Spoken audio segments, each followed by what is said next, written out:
Hello and good morning, everyone. I am Mitali Vinod and your host for the day. And on behalf of Empire Forums and our esteemed partner, presenting partner Darwin Works, gold partner Happy by Make My Trip, exhibit partner Neosoft, I extend a very warm welcome to each one of you present here for the CIO Nexus Summit and Awards 2025 New Delhi chapter, curated and conceptualized by Empire Forums. Today is all about reimagining the future of enterprise technology, digital innovation, leadership in IT, and business transformation.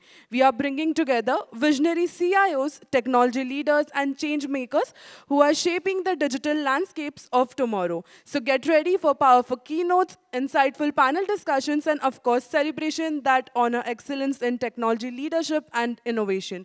So without a further ado, let's kick off the summit with our first keynote session, and I would request Mr. Parna Ghosh, CIO from Uno Minda. Mr. Ghosh is an accomplished technology leader with extensive experience in shaping IT strategies that align seamlessly with business plans and growth objectives. As a CIO at Uno Minda, he drives transformative IT projects that not only support organizational expansion but also strengthen the future business landscape. Can we have a huge round of applause for Mr. Parna Ghosh? Over to you, sir. Good morning, all of you. Thanks for inviting me by CIO Nexus Summits and Awards. And it's a privilege and honor for me to speak here. And thanks to the sponsors, Darwin Box, Happy, Neosoft, for organizing this event in Dwarka. It's quite coincidence that I stay very near here in Dwarka only. So for me, I came very, very early in the morning. But I have to leave immediately after these sessions. Hence, I requested the organizers to give me the first slot, and immediately after that, I have to leave because of some prior commitments. So the topic is, leading through disruption, the evolving role of the CIO. Now, most of you will be here CIOs or technology leaders or the second line of CIOs or even accomplished CIOs. I can see some of them who are in this business for a quite long time. So I don't think I need to teach you about what is the evolving role of CIO, but I think there are some trends which I'll just try to show here, what is changing in this entire world, and especially in a connected world today where compliances, governance, regulations, business dynamics, supply chain issues, and a lot of other geopolitical, economic challenges are there, which actually the CIO has to really deal with on a regular basis. Hence, I think the challenges are not IT-related challenges now, or digital challenges, or challenges with implementations. It's more of challenges how to integrate business, how to make more resilient business, how to make more flexible business, agile business. And that's one of the key role of CIO which has changed over a period of time.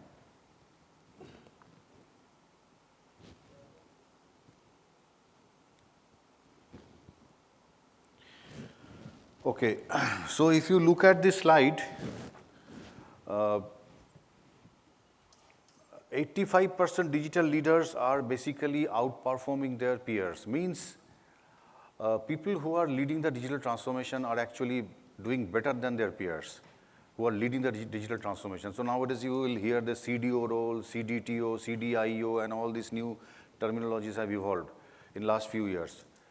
Now these CDOs and CDIOs or CDTOs are way ahead of the CIOs of the traditional times. And if we are not able to jump into that bandwagon, I think we will lose the times and lose the miles. So hence, I think it's very, very important the CIOs start leading the digital transformation in any organization. 3.2x or whatever it is, like 3x, faster time to market changes means any product which is going live from conceptualization till the go live stage or any services as such, the time to market speed has increased 3x. So I think that is very, very important, and these CDOs or these digital transformation leaders are leading that. And 2.8 trillion investment is happening globally on digital transformation. This is the estimation by 2025, end of 2025. 2.8 trillion is almost, equal to most of the third world countries' economy. So I think that is what is very interesting and important, that how is digital transformation changing the economy of the world. Then obviously, the market forces, or what we call it as external forces, which are forcing us for digital transformation, are basically economic volatility. You all know that we are running through multiple disruptions. Recently, this tariff issue has happened with us. And most of our exporters or people who are in the business of exports are really facing a big challenge of, competition and also price and also market. So I think that's very, very important to understand how this economic volatility is changing very, very quickly. And CIOs have to understand the changes, what is happening in this world.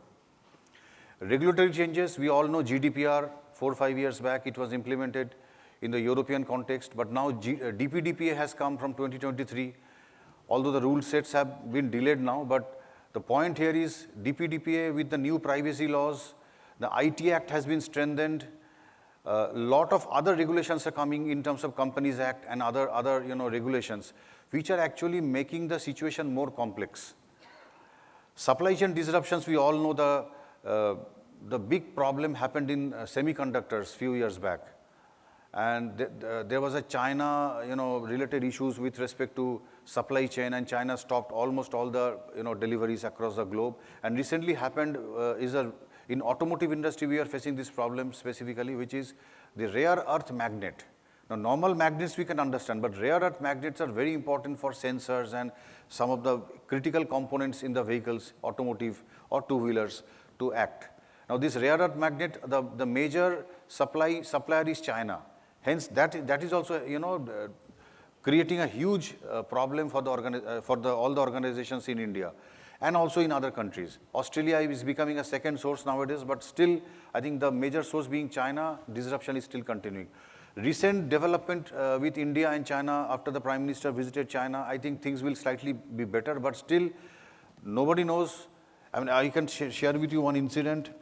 One company took a shipment from China and they straight away exported to US. And when China came to know about this, they stopped all the supplies to India. This happened just 4 or 5 months back. So I think these are the new changes which are happening, we need to understand. And rare earth magnet is such a component without which the vehicle cannot be manufactured. So I think these are the critical things which are happening. And changing of customer expectations. We all know the vehicles now we drive are not simple vehicles. These are slowly going towards computer on a wheel. When I say computer on a wheel, means everything is sensor based, everything is automated, connected. Now electric vehicles are coming up. Now in electric vehicles, we have only 45, 50 parts. We can't imagine. But in a normal automotive, we have 4,000, 5,000 parts. So I think this is a big difference. We can easily understand. And interesting part is the customer expectation change is happening not only in automotive, in every sphere of life. And people are expecting the way we use mobile, the way you use some other digital devices, the car also has to perform like that. So hence, the expectations are changing dramatically.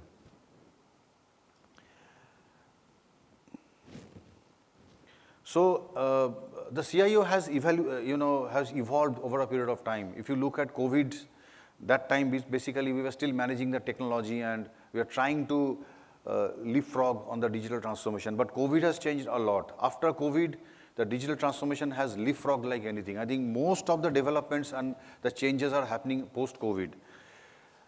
Then look at 2010, 2015 and 2020, people are still struggling with keeping the lights on, the routine activities, the technology management, people management, skill development, implementation of portals and new systems, ERP implementations and so on and so forth. Now things are completely changed and the stories of CRM, supply chain, ERPs have all gone. Now most of the companies are talking about strategic partnership with the business. So CIOs are conceived as strategic partners. If you look at our company's scenario, maybe 5 years back, once in 2 years, maybe we were called in the board meetings for some specific reasons. Nowadays, most of the board meetings we are called. Audit committee, we are anyway part of the audit committee. Main presentation happens on IT audits. Risk management committees, we are part of that. Look at any kind of then stakeholder management committee, the inputs are taken from IT. In the balance sheet which are published, which are publicly listed organizations, a big, thick volume is there on IT or digital or risks. Risks, when I'm talking about cyber risks, not the normal risks. So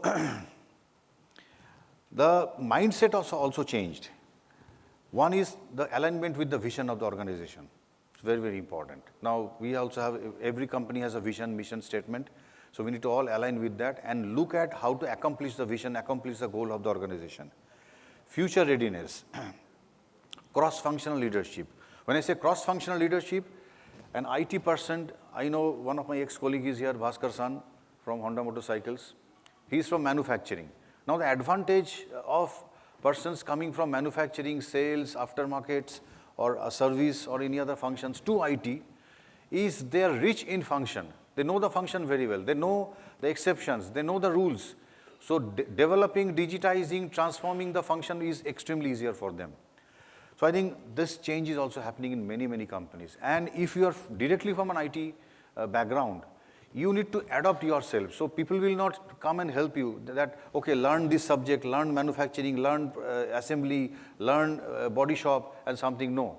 You have to go and learn the process, disrupt the process, change the process, and be part of the change.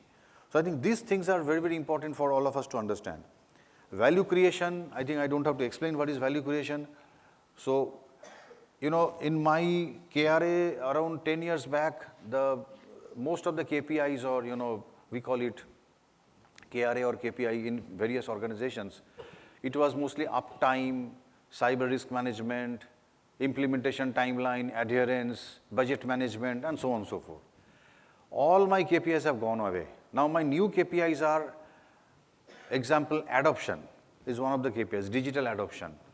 Then revenue generation through transformation. And by the way, all our incentives and variable pays are linked with the company's performance. And if the company doesn't perform well, so we also lose money. So we can say, oh, we are from IT department. How does it really matter? Company is doing well, not doing well, market is good, doing good, bad. It doesn't care for us. But today the situation has changed. If the market does not perform well, if the company does not perform well, all of the CIOs, most of the CIOs, the KPIs and KRAs are getting impacted. Risk management I have already shared. Complete dynamics have changed from cyber risk management to geopolitical risk management, supply chain risk management, economic risk management, and also competitive risk management. So I think a lot of risks are there in and around. We need to all understand and look at the disruptions accordingly so that company should be staying ahead of the competition and the curve. The strategic focus of the CIOs have more now on the revenue growth, operational efficiency, as we all are, you know, day to day looking at the ERP solutions. This is always there. Customer satisfaction and customer experience creation. People who are from the B2C market, the customer experience may take the first, you know, leap, not the third one. Then obviously employee engagement and market share are also very, very important. Why I'm sharing for B2C? Because for B2C, acquiring new customers, retaining the existing customers are extremely important. And one of my ex-companies, you know, brand recall value is extremely high. So repeat buyers are there, people who are buying the product 10 years back, they are again buying it, you know, continuously. So the advantage of that brand is they don't have to seek competition from the competitors in terms of, you know, market share, because they have repeat buyers just because of brand recall value and the quality of products they produce. So to build enterprise resilience, we need to also look at the current state, then make a design strategy. Many companies are missing out this you know, factor called design thinking. Many companies, including all of us. I think now the time is there to look at design thinking. When we say design thinking, there is a big difference between a normal business requirement documentation or a as is to be business blueprint preparation to a design thinking strategy. Design thinking strategy talks about all sorts of functional inputs, all sorts of exceptions, observing over a large period of time. Even I was doing a course from IIT Guwahati a few weeks back on digital transformation, and the the faculty was telling us one interesting story. One bank has developed their app. They observed the people's behavior for 9 months. And I was stunned. How come 9 months we are doing nothing and just observing people, how they behave on these different platforms, just to make sure the product which they deliver is meeting the expectations of the customers. So I think this is the change which is happening. So design thinking is extremely important, and documenting design thinking is also extremely important in terms of looking at the products which we deliver. And then obviously execution and monitoring and optimizing the products. Crisis response capabilities of CIOs. So if there is any crisis in the organization, the ERP is not functioning well, some of my friend was talking about every day we get 5, 10, 15 calls for various critical things, sometimes network related issues or systems are not performing well or some data centers having some problems or anything. So 73% of the people have to have or already having faster response time with respect to risks or crises in their organizations. Adaptability has increased to 2x, and also 45% people are looking at cost reduction. When I'm saying cost reduction, don't look at cost reduction in your IT budget. Cost reduction in the business, that is very, very important.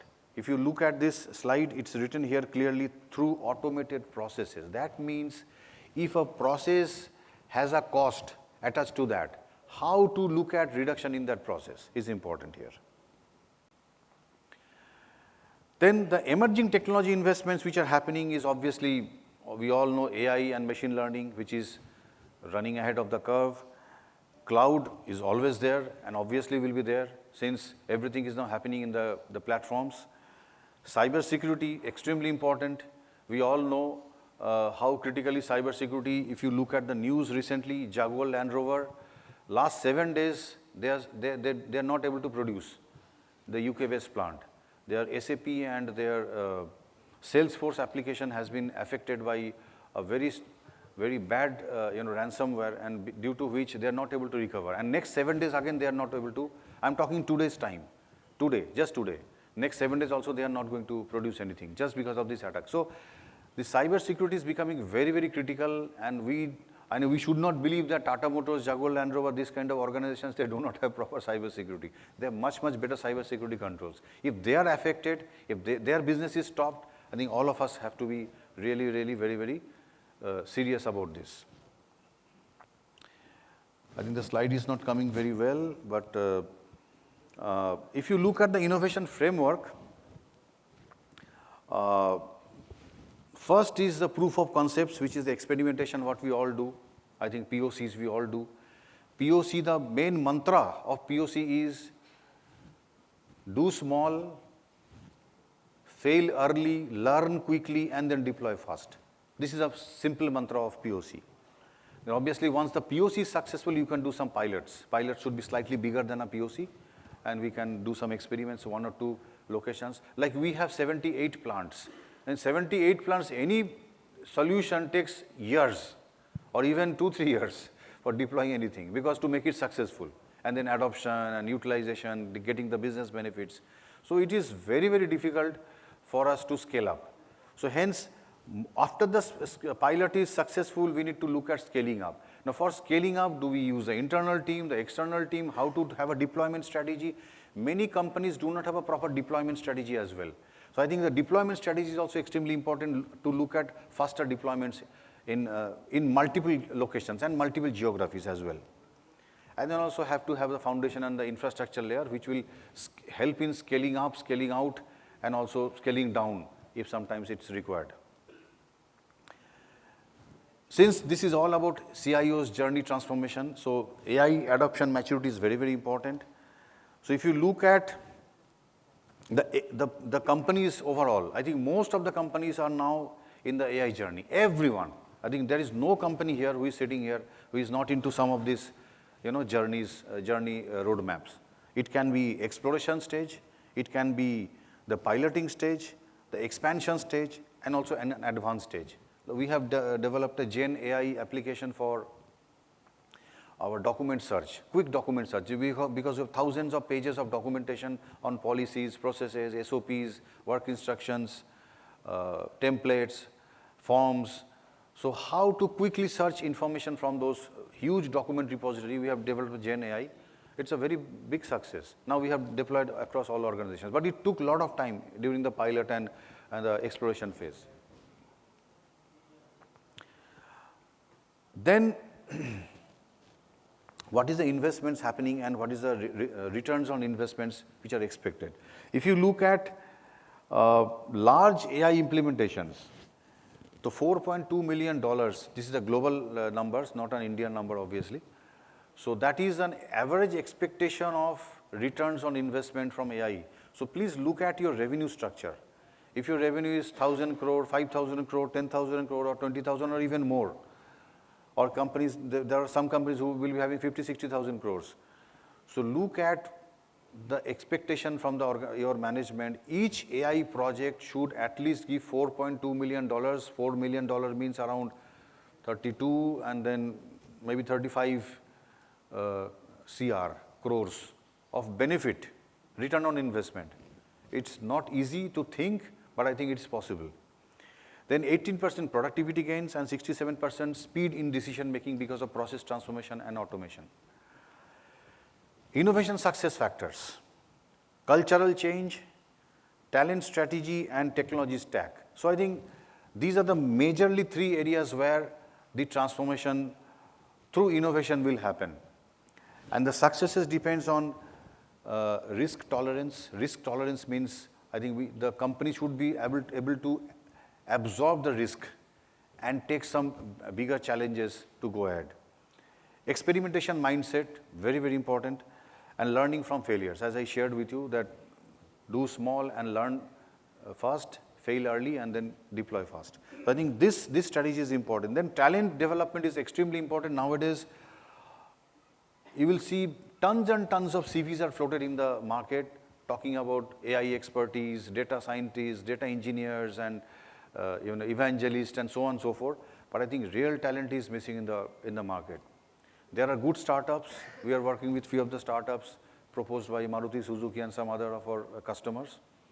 So some of them are really good. They have good expertise, experience, and good talent base. But most of the companies which we tried in last 1.5 years are absolutely not good.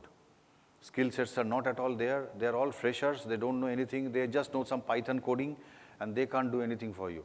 So you really need to look at your own talent building in your own organization, apart from outsourcing as well. And the technology stack is very, very important. When I say stack, it is the architecture which is very, very important. If you do not have a proper architecture in place, I think developing, designing, and then delivering any solutions will become very, very difficult, and scaling up it will be extremely difficult for future. Business alignment is another important area. So if you look at collaboration is the number one criteria for all the CIOs for future. So hence, every CIO has to have a skill of collaborating.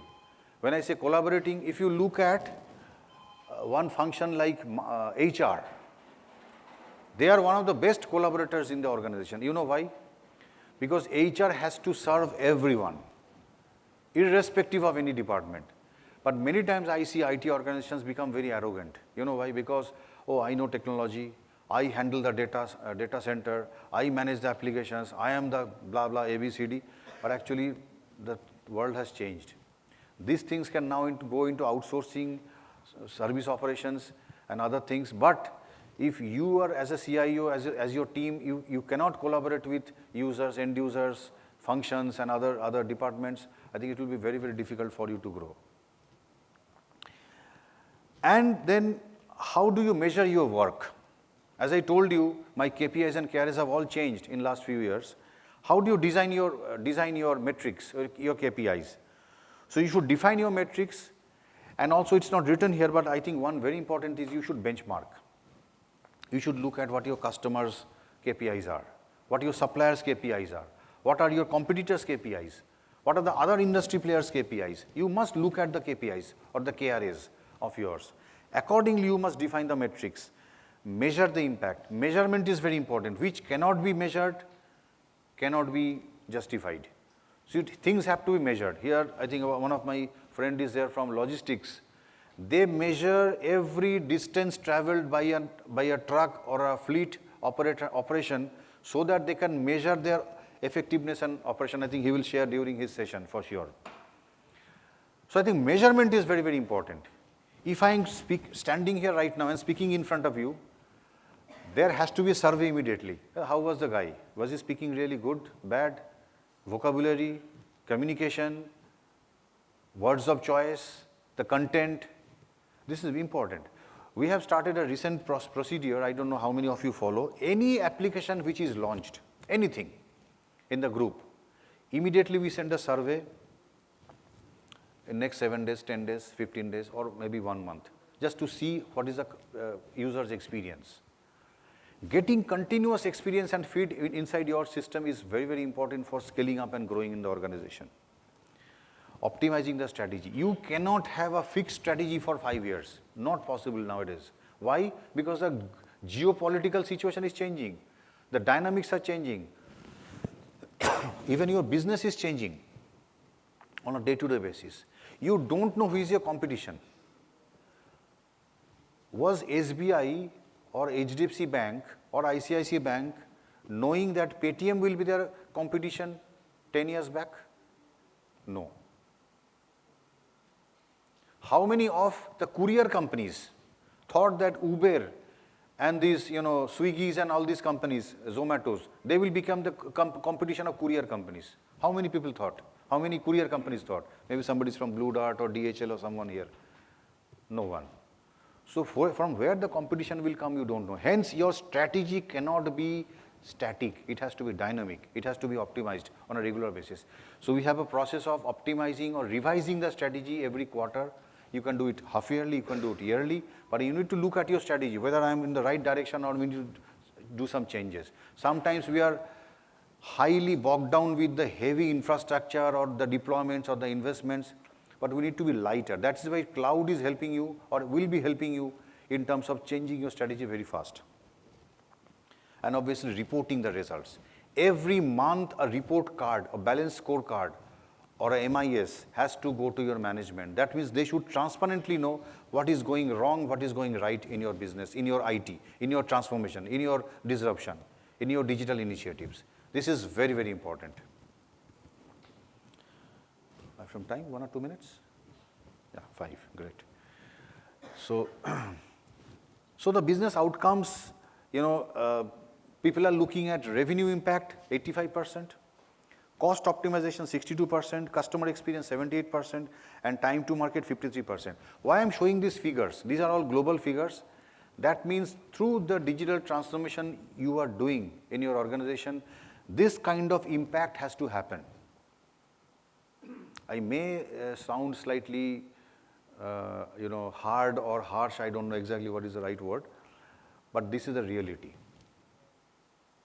My chairman told me around a few years back, one day, I was telling sir, our all systems are up and running and globally all network connections are perfect, blah, blah, blah, because we are a global organization, we have operations in Germany, Spain, USA, Canada, Mexico, Vietnam, Indonesia, Japan, all locations. So he told me, for all these things, I don't need you. For all these things, I don't need you. So he's talking about revenue impact. How can you bring better revenue for us? How can you optimize my cost? Maybe your time to market cost, your procure to pay cost, your order to cash cycle cost. How do you reduce that? Customer experience, extremely important, extremely important. Any repeat buyers will only come to you when the experience is great. And then obviously time to market, as I shared, if you have faster, quicker turnaround of products and services, chances of getting more revenue is high. You look at Apple's strategy. Every 2 years, 1 year, they're launching a new device. Why? It's not that there's a huge change from the 15 to 16 to 17 of the versions which they release. No. There will be some changes. But the main thing is how to remain brand positive or brand recalled in the market. That means people always see there is a new launch, always see there is a new launch. So they cannot think about another brand at all.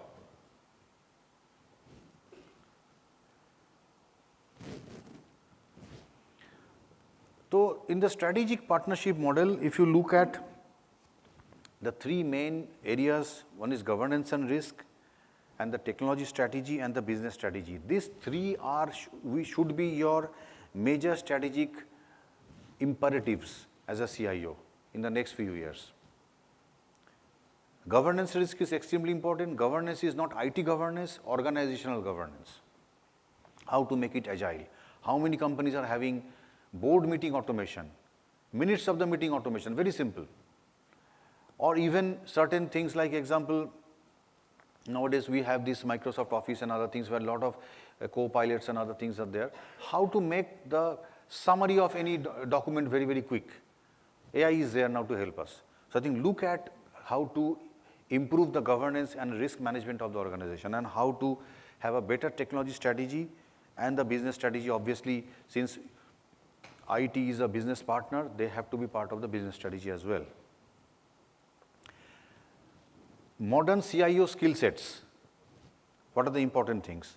From the technology competencies, enterprise architecture is now required by 92% CIOs are telling about that we need to have this enterprise architecture solution. Enterprise architecture, please be aware that it is not an IT enterprise architecture. It is the enterprise architecture of how your business functions talk with each other, how the integration layer talks with the other applications, all the applications, how your data moves from your ERP systems to the dashboarding or the insightful application stage. So this is the architecture you need to have knowledge about. Cyber security, as I shared, is always important. Data governance and cloud technologies. You should be master in all these things, everyone. From the business competency side, strategic planning. I think nothing to elaborate here. Strategic planning can be based on your customer strategies, supplier strategies, employee strategies, market strategies, growth strategies, any kind of strategies. Financial acumen, extremely important. I don't know how many people are having finance background. By chance, I have done postgraduate MBA or executive MBA in finance. Although that does not suffice that I am an expert in finance, but point here is everyone should know what is profit and loss statement, how cash flow is calculated, how to read a balance sheet. Many people do not know how to read a balance sheet, the asset and the liability side. Then what is EBITDA, what is PBT, what is gross margin. I think these are important things. And if we don't understand all these, terminologies, how this thing works and what changes. Today, if you see in the news, US has cut 0.5 basis of their interest rates. Means there will be a lot of liquidity in the market. A lot of people will start taking loans because loans will become cheaper. What will be the impact on the commodity market? What will be the impact on the equity market? What will be the impact on the consumer market? We must understand that. Hence, understanding financials and not only the company financials, the global financials, economy is very, very important, how GDP really impacts. Now, CIO's role has really become very challenging. It's not a CIO, it's becoming more of a CEO or a chairman or a managing director kind of a role. And that is the change which is happening on a day-to-day basis. Change management, risk management, I think these are nothing to explain. I think these are important things which are anyway part of our roles, so we have to play the roles here. And the investment allocation, actually, if you see, like, innovation is now growing, but maintenance and operations are actually coming down. Since people are more shifting from keeping the lights on to an innovation and transformation kind of a investment. Success indicators, board level, I told you already, the boards are calling me every quarter or every few months after the board members are asking about IT risks, they are asking about cyber risks, they are asking about transformations, everything they are calling us, and they are trying to understand what we are doing and how we are keeping ahead ourselves in terms of the competition. Business partnership, I've already explained. Innovation pipeline, I already explained. And then talent retention, as I told you already, that it's very, very important to have a proper talent available with you and retain this team. Because if talent leaves your organization, I think the major challenge you will face is again rehiring, retraining, and the reskilling part will take a lot of money and time and efforts. I think that's why retention is extremely important in today's time, which is also very difficult because of competition is paying higher sometimes and we struggle a lot. The path forward, I think instead of reading everything, I think you can understand, assess the leadership position. Many CIOs are nowadays, I have seen subscribing to psychometric tests. Generally, during hirings or some other leadership interventions, these psychometric tests are done. But many CIOs are doing them voluntarily. That means they are subscribing to some tests just to look at them whether they are relevant in today's time or not. Very, very important thing. So assess your leadership position through psychometric tests, through surveys, through peer ratings. I think these are very, very important. Build strategic capabilities, foster innovation culture, strengthen partnerships with business functions, and measure and communicate the value. Whatever is measured has to be also communicated back, is very, very important. Last slide. Sorry, I have taken some more time. So we have to lead the future. So not lead the present. We have already led the past. We are a very successful function in terms of the past, whatever we have done. Present is very, very interesting. And people who are 50 plus, I will say, their career is taking a new turn. People like us. And even if you are 55 plus like us, will be more turns, more interesting things are coming up. Because you can go to a consulting role, you can continue your existing organization because talent is scarce, but you have to make sure you are relevant in the organization and in the current perspective and looking at the future. So I think thank you so much for inviting me and hope I was able to do some justice as per the session expectations was concerned. Thank you. Thank you so much, sir. Can we have a once great huge round of applause for Mr. Parna Ghosh?